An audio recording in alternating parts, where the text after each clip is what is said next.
de Deus nessa manhã e que você ouça essa palavra em nome de Jesus. Pastor André, bom dia, Deus te abençoe, a paz do Senhor. Bom dia, irmã Aline, a graça e a paz do Senhor Jesus a você e a todos os ouvintes dessa maravilhosa Rádio 104 FM, que tem sido sempre fonte de bênção, de inspiração, de aprendizado e de ouvir músicas tão especiais como essa, que lembrou períodos da nossa fase da nossa vida, como a Cassiane. Vou te seguir. E sobre essa música e sobre esse tema, eu gostaria de falar com vocês alguns minutos, primeiramente orando, pedindo a Deus que abra a nossa mente, o nosso coração, para que nós possamos falar da palavra de Deus. Amado Deus, eterno Pai, graças te damos, ó Deus, porque até aqui o Senhor nos sustentou, o Senhor nos ajudou, o Senhor nos fez estar de pé, diante das dificuldades, das provações, das lutas. O Senhor é misericordioso, Pai. Neste momento nós falaremos da Tua palavra, da Tua santa e poderosa palavra. Ó Pai, que o Senhor possa abrir os corações e as mentes dos ouvintes para que nós aprendamos mais e mais do Senhor nesta manhã. Em nome de Jesus nós oramos. Amém e amém. Eu gostaria de falar com o tema Quero te seguir, mas quero te seguir. Mas o texto bíblico, você pode acompanhar comigo, está no Evangelho de Lucas, evangelista Lucas, no capítulo 9.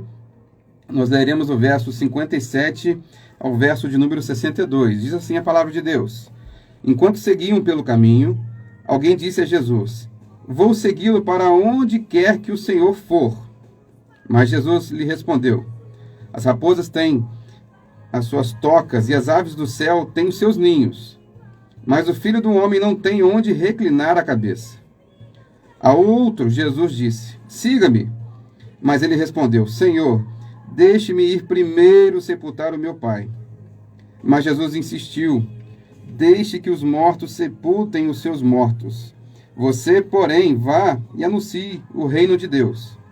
Outro disse: Senhor, quero segui-lo, mas permita que antes disso eu despeça das pessoas da minha casa. Mas Jesus lhes respondeu: Ninguém que põe a mão no arado e olha para trás é apto para o reino de Deus. Aline, eu gostaria de começar com uma pergunta, fazer essa interação com você. Se eu chegasse aqui hoje, nessa manhã, e dissesse para você assim: olha, Aline, eu tenho uma proposta especial, eu tenho um método especial, inovador, e esse método é o seguinte: eu vou fazer você e o Lucas ficarem milionários em 2 anos. Seja bem honesta para mim, já estou vendo até um sorriso. Seja honesta para mim. Você acreditaria em mim? Sim ou não? Não pelo Senhor, pela sua vida, pela sua índole, né, pelo que eu conheço sobre você, mas pela proposta em si eu não acreditaria, porque Isso. eu acho difícil. E eu creio que você foi bem honesta e essa honestidade faz todo sentido. Porque, primeiramente, eu não sou milionário. A não ser que apareça alguma herança milionária de um avô falecido, algo do tipo, eu não sou milionário. E segundo, como eu não sou milionário, como é que eu vou convencer as pessoas a me seguir ou seguir a minha proposta de ser um milionário, de fazer você, o Lucas ou qualquer ouvinte da rádio a se tornar um milionário? As redes sociais hoje são assim. Exatamente. Estão com milhares de pessoas ensinando coisas que elas mesmas não fazem, ou não seguem, ou não cumprem. Então, a gente vive nessa bolha do Instagram, do Facebook, que eu não condeno, não estou aqui até fazendo uma live pelo Instagram, mas não é essa a questão principal. A questão principal é que hoje nós temos milhares de pessoas para seguir. A gente faz um clique na tela do celular e a partir desse momento a gente começa a seguir uma pessoa, começa a ser influenciado por essa pessoa. Hoje está muito em voga, está na moda aí a questão dos influencers digitais, pessoas que fazem a influência digital. Recentemente um pastor das antigas, Aline, sabe? Aquele pastor que usa uma Bíblia debaixo do braço, terno e gravata, sim, homem de Deus, sério. Ele começou a perceber que nas nossa igreja as pessoas começavam a usar muito telefone celular durante a pregação. E aquilo distraía. E ele, por não ter rede social, não ter WhatsApp, que é uma espécie de rede social também, de certa forma, Instagram, Facebook, TikTok, hoje são milhares de redes sociais. Então esse pastor começou a orar a Deus e pedir para que o Senhor mostrasse na Bíblia algo que condenasse as redes sociais. Então, lendo a Bíblia Sagrada, Deus mostrou para ele o texto de Marcos, no capítulo 1, verso 18, dizendo assim: no mesmo instante, eles deixaram as redes e o seguiram. É uma brincadeira sobre a questão das redes sociais, mas faz todo sentido. Hoje nós precisamos, para seguir a Jesus, precisamos nos abster de algumas questões, de algumas redes sociais, de algo que vemos. Então o texto fala sobre seguir a Jesus. Tem aqui alguns personagens, algumas pessoas que estão tratando nesse texto. O evangelista Lucas, o Evangelho de Lucas, trata muito sobre a questão dos gentios e da questão de pessoas que não faziam parte do povo de Israel. Mas nesse texto, pelo andar do texto, você perceberá que tudo indica que são pessoas de origem judaica, pessoas que conhecem a lei de Moisés, pessoas que conhecem o Antigo Testamento, pessoas que já são do povo eleito de Deus, já seguem toda a perspectiva da Torá e dos princípios bíblicos que Deus se revelou ao seu povo, mas ainda assim é necessário fazer alguns ajustes. E você percebe também, Aline, que aqui nós estamos falando de um povo oriental, um povo que está no Oriente Médio, no tempo de Jesus. Isso é importante para que nós entendamos, porque algumas das aplicações nesse texto são voltadas para aquele povo da época de Jesus e são voltadas para o povo de hoje que vive nas imediações onde Jesus viveu. É muito comum a gente querer entender o texto, mas entender sob a nossa ótica, sob a nossa cultura, sob a nossa visão, mas precisamos voltar lá e entender essa cultura. Mas aqui eu começo então com esse primeiro ponto sobre um candidato a seguidor de Jesus, são alguns candidatos. Ele diz assim: olha, eu quero te seguir, mas quero garantias do seu reino. Você pode acompanhar comigo o verso 57 e o verso 58, que diz assim: Quando andavam pelo caminho, alguém disse a Jesus: vou segui-lo para onde quer que o Senhor for. Mas Jesus respondeu: as raposas têm suas tocas, e as aves do céu têm os seus ninhos, mas o filho do homem não tem onde reclinar a cabeça. Esse candidato aqui, a seguidor de Jesus, ele é voluntário para seguir Jesus, ele se dispõe a seguir Jesus, e é algo nobre, algo bonito, está lá procurando, talvez do ponto de vista até filosófico, existencial, como nós estudamos hoje, como nós conhecemos, algo para seguir, algo para dar sentido à sua vida.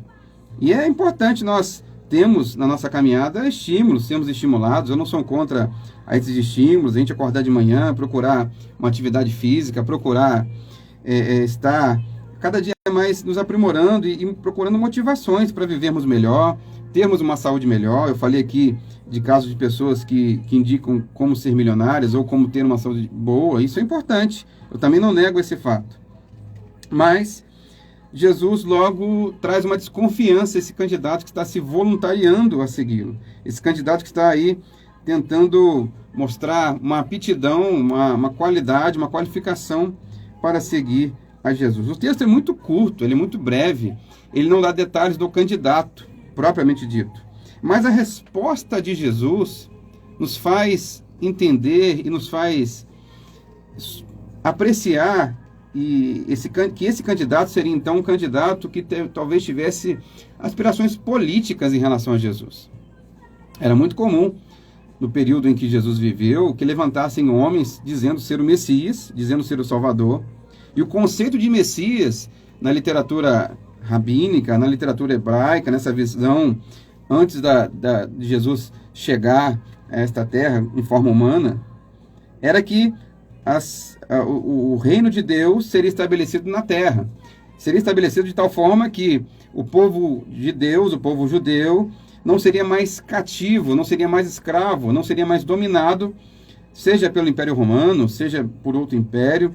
Eles teriam a sua própria nação, eles teriam o seu próprio espaço geográfico, eles teriam o seu próprio governo, e dessa forma eles conseguiriam sim ter a autonomia necessária e dizer assim: agora sim o reino de Deus chegou. Porque Israel sai do Egito para Canaã, para a terra prometida, com essa proposta: olha, vocês terão uma terra, vocês terão suas próprias leis, claro, leis dadas pelo próprio Deus, mas vocês serão um povo com toda a sua liberdade. Mas Israel, ao longo da história, e depois Judá, ao longo da história, vai tropeçando, vai falhando no seu cumprimento enquanto nação de seguir ao Deus verdadeiro. Então, ela traz para si, traz consigo uma marca e Deus permite que eles cheguem ao exílio babilônico, assírio e assim por diante, no período da história. Nesse momento em que Jesus está aqui, eles estão sendo dominados pelo Império Romano, um império que conquistou grande parte do mundo e que tem as suas leis próprias, tem a sua identidade própria, dava algumas permissões, não era um regime de escravidão no sentido de não ter nenhuma liberdade, no sentido de não ter direito a finanças, a dinheiro, mas de qualquer forma, ou de uma forma simples, você não gostaria de estar como nação sendo subjugado por outra nação. Então, quando Jesus fala que as raposas têm as suas tocas e as aves do céu têm os seus ninhos, ele está tratando de uma simbologia política, institucional, de política de Estado, da seguinte forma. Por exemplo, um autor chamado T.W. Manson pontua que as aves do céu são os reinos dos gentios. Gentios, vocês sabem muito bem, que são aqueles povos que não fazem parte do povo judeu. Então, o significado dessa expressão pode ser que todas as pessoas que se sentem na casa de Israel, exceto o verdadeiro Israel, ou seja, esses são os gentios. Mas as aves dos céus, os senhores romanos, as raposas, os intrusos idumeus era um povo que estava ali desde Antíoco Epífanes IV, povoando aquela terra ali e querendo reconstruir o templo. Eram pessoas que tinham parentesco com o povo judeu, mas não eram de fato judeus. Queriam tornar a posição segura. O Roma queria trazer paz, a paz romana, queria trazer ali uma segurança. Então, talvez esse camarada que está aqui como seguidor de Jesus, como candidato, e até Judas, não sei se vocês sabem dessa informação, mas Judas era de uma origem chamada de Zelotes. Zelotes era um povo que vivia no povo judeu e gostaria de reconquistar através das armas, através da guerra, através da imposição de espadas, reconquistar o território da Palestina, o território para o povo judeu e trazer a liberdade. Judas está ali com Jesus, está ali pensando, olha, eu estou averiguando se Jesus de fato é o nosso libertador, que tanto esperamos, aquele homem que chegará e libertará o povo que está cativo. Tanto que você vê quando Jesus está sendo preso e ali está sendo colocado ao lado de Barrabás, Barrabás também pertence a essa classe política, de homens que desejam, e não vou tirar a sua legitimidade, não vou tirar do seu contexto, mas homens que desejam fazer com que a nação de Israel se torne uma nação independente através das armas. É o contexto daquela época. Mas Jesus não veio aqui, neste mundo, ou a este mundo, para libertar o povo através das armas. Eu não estou aqui dizendo que sou contra ou a favor de armas, não é essa questão específica do texto. Mas Jesus está mostrando aqui que o reino dele é superior a todos os outros reinos, Aline. Não é uma questão de dominar um país e dizer, esse país é meu. De fato, eu tenho até aqui uma observação, eu tenho até uma dificuldade, a gente já parou para estudar, e não critico quem já fez isso, e quem já tentou fazer isso, porque são visões, a gente passa, eu mesmo posso ter feito, e posso ter errado em algum momento, quando a gente chega e diz, olha, o Brasil é do Senhor Jesus. Em que sentido? Olha lá, espera aí, não me julgue antes dessa afirmação. No sentido de achar que todo mundo tem que seguir perfeitamente Jesus. No sentido de achar que nós temos que conquistar de qualquer forma tudo e todas as pessoas têm que se moldar aos princípios de Jesus na Bíblia Sagrada. Infelizmente, não é essa a proposta de Jesus. Jesus é muito superior ao Brasil, é muito superior aos Estados Unidos, é muito superior aos países da Europa. Jesus é muito superior a qualquer nação. O reino dele está aqui, através da igreja dele, está orado. Ele não depende de governo A ou governo B. Ele não depende de política A ou B. Às vezes nós queremos ajudar a Jesus, tentando transformar isso aqui em um Estado cristão e talvez faça algum sentido, talvez se transforme. E aqui, fazendo uma separação entre lutarmos enquanto cidadãos, nós devemos lutar enquanto cidadãos, por leis que favoreçam a moral. Eu sou contra o aborto, sou contra a ideologia de gênero, respeito quem pensa diferente, mas sou contra essas posições. Mas, no campo do Estado, a gente pode conversar e pode, através de votação, conseguir que essas leis não sigam, não prossigam, ou algo do tipo. Mas nós devemos entender que a nossa fé, a nossa esperança, a Igreja do Senhor Jesus está acima de qualquer política de Estado. Seja ela favorável a nós, seja ela não favorável a nós. Jesus é muito superior a qualquer política de Estado. Então, esse candidato a seguidor de Jesus talvez tenha confundido Jesus com um libertador político, um homem que chegaria e traria a transformação da humanidade. Nós ficamos, às vezes, distraídos com essas ideologias do mundo, seja para qual lado, e nos perdemos, às vezes, com a essência do Evangelho, que é pregar a palavra de Deus, que é viver o reino de Deus aqui na terra, mas viver também nos princípios das Sagradas Escrituras. Eu vou trazer um outro ponto aqui, um pouco polêmico, que aconteceu por volta da década de 60 no mundo, que é chamada Teologia da Libertação, que foi promovida por um padre católico romano, e você me pergunta, olha, mas você está falando de catolicismo romano aqui numa rádio evangélica? Mas essa teologia trouxe influências também no protestantismo, de uma forma geral. A missão integral, em parte, sofreu um pouco dessa influência. E aí as pessoas entendem assim, olha, nós precisamos fazer que o reino do Senhor Jesus seja posto na terra. Eles trabalham com a perspectiva horizontal, a perspectiva da missão horizontal, que devemos tratar dos pobres, devemos resolver o problema da pobreza, resolver problemas sociais, e aí sim nós estaremos cumprindo a questão política e a questão de Jesus de uma forma geral. Em nenhum momento estou aqui criticando a justiça social que deve ser feita, que deve ser promovida, o olhar para o mais vulnerável, o olhar para o mais pobre. Tudo isso aí é importante, a Igreja do Senhor Jesus tem lugar para isso e deve continuar fazendo obra social. Na igreja primitiva existe uma carta feita a um imperador, em que uma carta, um diálogo, que ele fica surpreso, porque os cristãos na igreja primitiva, século 100, 200 anos depois da morte de Jesus Cristo, que eles estão cuidando de umas pragas, né, umas doenças que estão acontecendo no Império Romano, e os cristãos estão cuidando dos cristãos e dos não cristãos. Então, a prática de ajudar as pessoas mais vulneráveis é bíblica, ninguém está negando isso. Mas ficar focado apenas nessa questão, esquecendo que existem outras questões do reino de Deus, e que o reino de Jesus também transcende essa terra, transcende essa vida terrena, transcende aos sofrimentos desse mundo, isso precisa ser levado em consideração também. Então, às vezes nessas políticas e nessas visões de mundo, nós tentamos resolver o problema da humanidade aqui. E o problema da humanidade não se resolve simplesmente aqui. O pecado você não consegue extinguir por completo, você não consegue tomar uma pílula, um remédio que vai resolver o problema do pecado. Nós precisamos não de um remédio simples, um remédio de uma farmácia, uma deliberação política, mas precisamos de Jesus. Ele sim é a solução para o pecado deste mundo, para a corrupção deste mundo que está em todos os cantos da sociedade.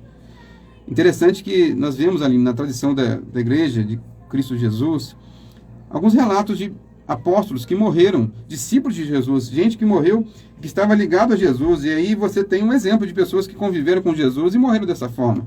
Mateus, por exemplo, foi morto à espada na cidade da Etiópia. Marcos foi arrastado pelas ruas de Alexandria e Egito até expirar. Lucas foi enforcado em uma oliveira na Grécia. João foi metido numa caldeira de azeite fervente em Roma. Foi o único apóstolo que não morreu pela idade, mas houve tentativa de morte a ele também. Tiago Maior, segundo o testemunho da Bíblia, foi degolado em Jerusalém. Felipe foi enforcado de encontro a um pilar em Herápolis. Bartolomeu foi esfolado vivo por ordem de um rei cruel. André foi crucificado da cruz e pregou ao povo até morrer. Pedro foi crucificado de cabeça para baixo. Paulo foi decapitado em Roma, também durante o reinado de Nero. Será que estamos dispostos a seguir a Jesus, a esse Jesus que nos propõe um reino superior a qualquer reino deste mundo? Mas também nós temos aqui, eu quero te seguir, mas preciso cumprir o que manda a minha cultura, versos 59 e verso 60. A outro disse, siga-me. Ele, porém, respondeu, Senhor, deixa ir primeiro sepultar o meu pai. Jesus lhe disse, deixe que os mortos sepultem os seus próprios mortos. Você, porém, vá e proclame o reino de Deus. É importante frisar, como falei no início, sobre a cultura do Oriente Médio, que lá, diferentemente aqui do Ocidente, o respeito ao pai e à mãe, principalmente ao pai, é muito forte, Aline. Para você ter ideia, um jovem engenheiro, com uma carreira de sucesso, 20 anos de trabalho, um homem casado com filhos, se ele for trocar de emprego, se ele for mudar de empresa, por exemplo, não um emprego em si, mas em uma empresa, ele pede permissão ao pai, ele vai até a casa do pai, ele vai na sua aldeia, lá numa vila, e pergunta: pai, posso mudar de emprego? É uma cultura que não conseguimos enxergar na nossa realidade. É completamente diferente. E essa cultura faz todo sentido para esse texto, em que o jovem legitimamente fala sobre sepultar o pai. A ideia de sepultar aqui não é que talvez naquele presente momento o pai dele está sepultado, está numa funerária, está no processo de sepultamento, já faleceu. É no sentido de uma expressão que se usava muito na Síria, quando um filho se rebelava para o pai e dizia assim: olha, vou me rebelar contra a sua autoridade. E o pai dizia assim: você quer me sepultar? Ou seja, você quer me matar? Às vezes os pais falam isso com o filho, até no dia a dia: você vai acabar me matando desse jeito. Mas é mais uma expressão irônica. Lá não, é sepultar, no sentido de dar morte àquele pai, negar a existência de um pai. É sepultar nesse sentido. Quando alguém decide sair do país para outro, o agente da imigração ali, olha que coisa curiosa, pergunta assim: você vai cumprir o dever de cuidar dos seus pais e depois pensar em emigrar ou sair do seu país? Veja a relação paterna que existe. E aqui eu não estou condenando a cultura do Oriente, mas, como eu falei que Jesus é superior à política desse mundo, Jesus é superior até a algumas culturas pessoais. Jesus é muito superior a isso. Jesus, que nós chamamos, até na missiologia, eu vi que as irmãs tiveram perspectivas aqui, um curso excepcional. Na missiologia, a gente fala que a fé é supracultural, ela é superior à nossa cultura. É claro que a gente vive numa cultura, a gente vive cercado, e a cultura também é importante, mas Jesus tem alguns dogmas que são superiores à nossa cultura. E quantos relatos nós temos de pessoas que abandonaram a Jesus ou melhor, abandonaram os pais, a família, para seguir a Jesus? Eu me lembro de um caso, de um testemunho, você também deve se lembrar, de um pastor de origem japonesa, oriental, chamado Hidekazu Takayama, um pastor muito conhecido na década de 90. Ele conta que ele, sendo de origem oriental, família de origem japonesa, os pais o abandonaram e falaram: você está morto para mim. Eu já vi relatos, Aline, eu não posso atestar isso aqui, de que quando um judeu se converte ao cristianismo, a família lança nota no jornal do falecimento dele. Ele morre para a família. Então, é nesse sentido que Jesus está perguntando: o que você vai priorizar? Nesse caso aqui. E aqui não estou dizendo que você tem que abandonar a sua família, a esposa, não é nada disso, mas é a questão do ídolo. O que é mais importante para você em última análise, em última circunstância? Então, Romanos 12, verso 2 diz: não vivam conforme os padrões deste mundo, mas deixem que Deus os transforme pela renovação da mente. Um cuidado aqui, uma observação, Aline, que nós estamos falando para diversas pessoas de diversas igrejas, gente de Deus, e até gente que ainda não faz parte de uma igreja, que está nos ouvindo, está com o seu rádio ligado, e é bênção, muito bem-vindo aqui nesta manhã. Mas temos que ter cuidado com essa questão da paternidade, que isso me chama uma outra atenção, que está muito comum em igreja, essa paternidade espiritual. Essa ideia de que o pai espiritual pode dizer tudo o que você quer, ou melhor, tem que dizer tudo sobre com quem você vai casar, com que roupa você vai vestir, com qual emprego você vai ficar. Jesus, através de pessoas, nunca ofereceu isso, paternidade no sentido de controlar você, controlar com pessoas. O Espírito Santo te controla porque você entende que com o Espírito Santo te controlando, que é Deus, é muito melhor. Mas tome cuidado quando pessoas te oferecem algo, como eu falei aqui, de como ficar milionário, te oferecem soluções evangélicas, cristãs, como paternidade espiritual, dizendo que você precisa seguir o que ele falar como se ele fosse o dono da verdade. Tem muita gente sofrendo e muita gente frustrada, Aline, com igreja, porque alguns pastores, talvez por inocência, talvez por má fé, não vou julgar o caso, quiseram colocar fardos acima, fardos pesados que a pessoa não tinha condição de carregar e que a pessoa não precisava carregar. Meu pai tem uma frase muito interessante que diz que quem carrega peso é guindaste.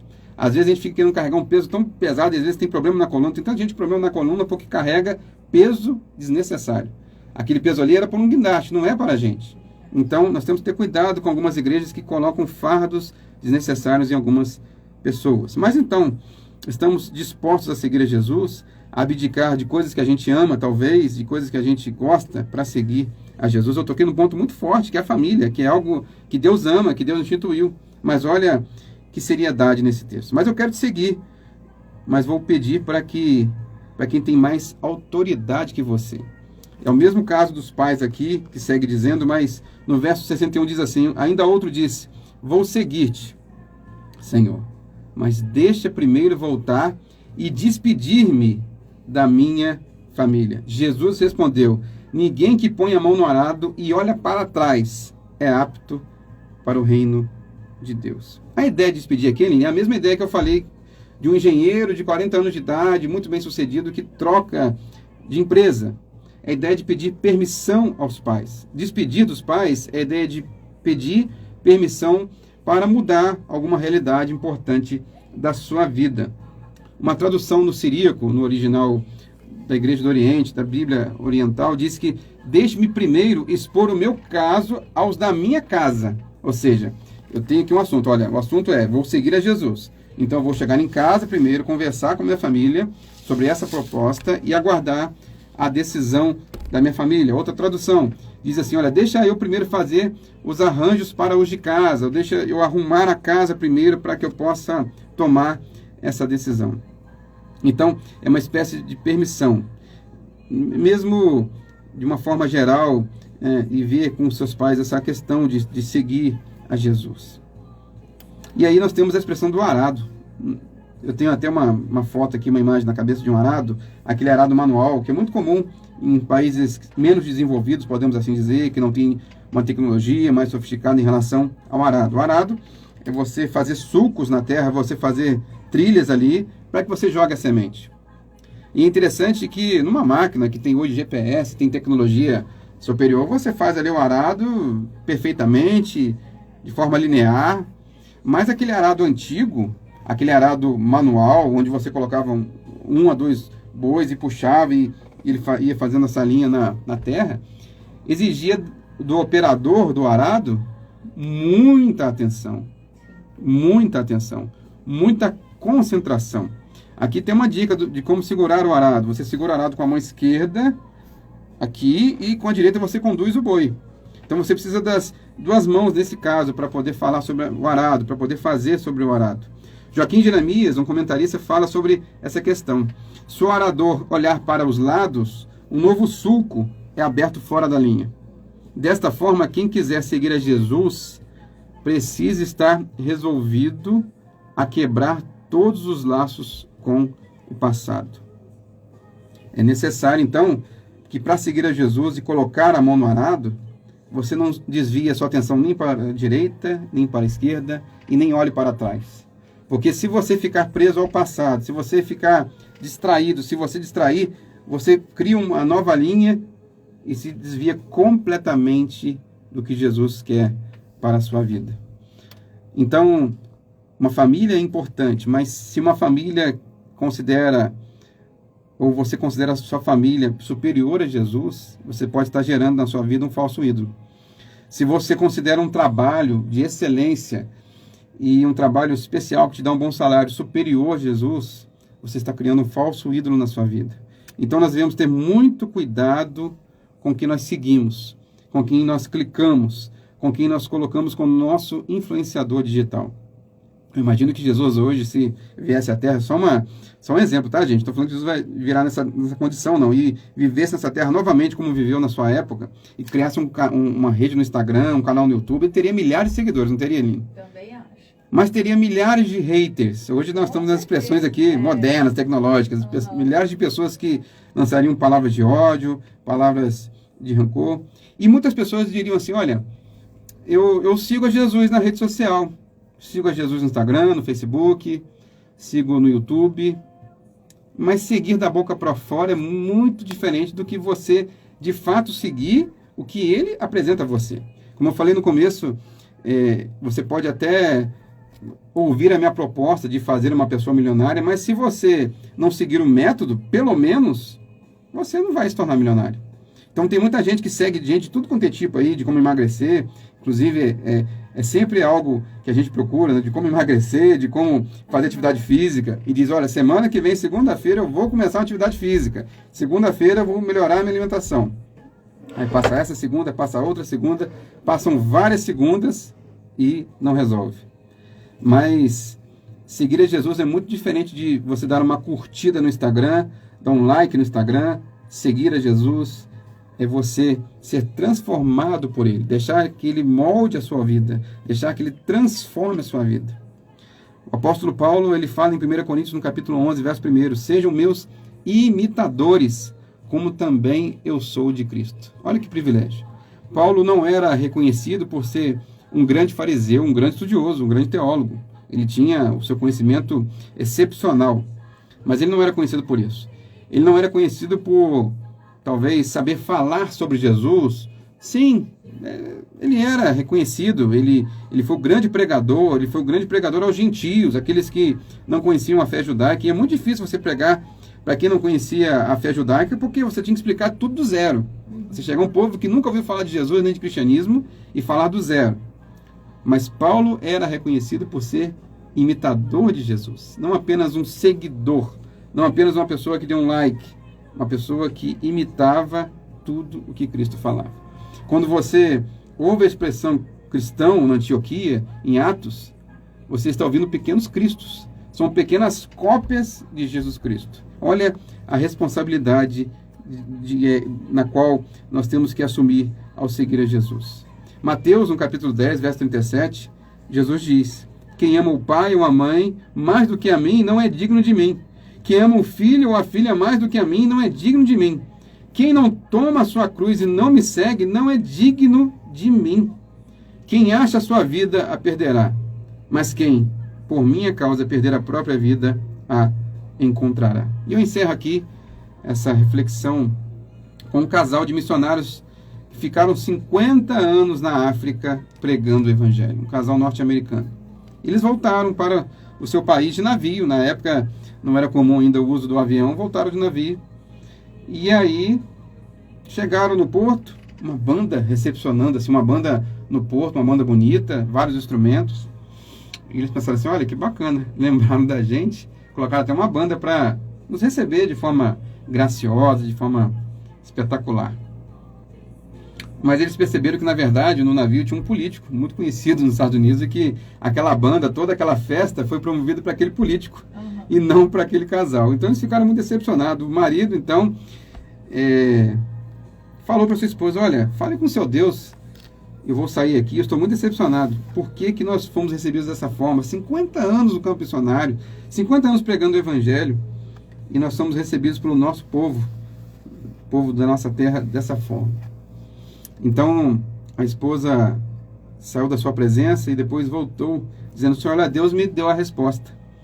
Deus disse assim, olha, ainda não chegamos em casa.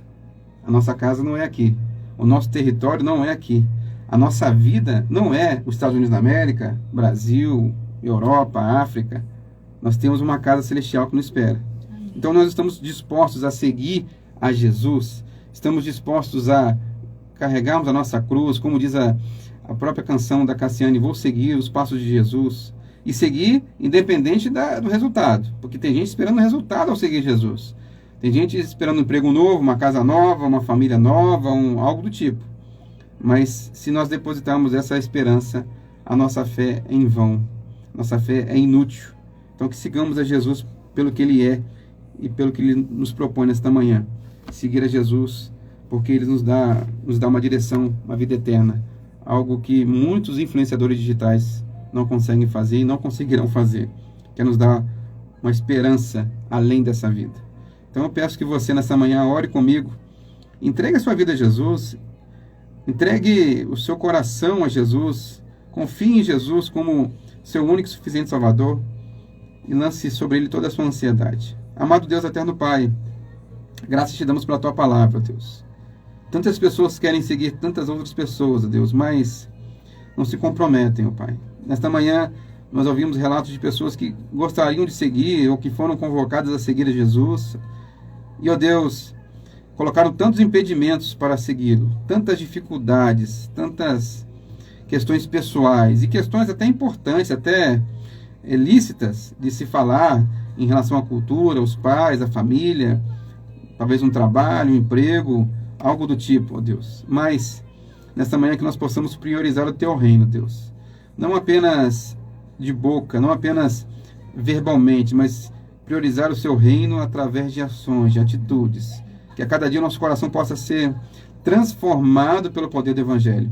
Que nós possamos nos tornar pequenos cristos, como nós fomos chamados inicialmente na igreja primitiva, pequenos cristos, seguidores do caminho, andar no caminho de Jesus, fazer, ó Deus, o arado, arar a terra de acordo com a Tua vontade e seguir um caminho especial, porque eu sei que o Senhor tem preparado para nós um caminho especial, ó Deus.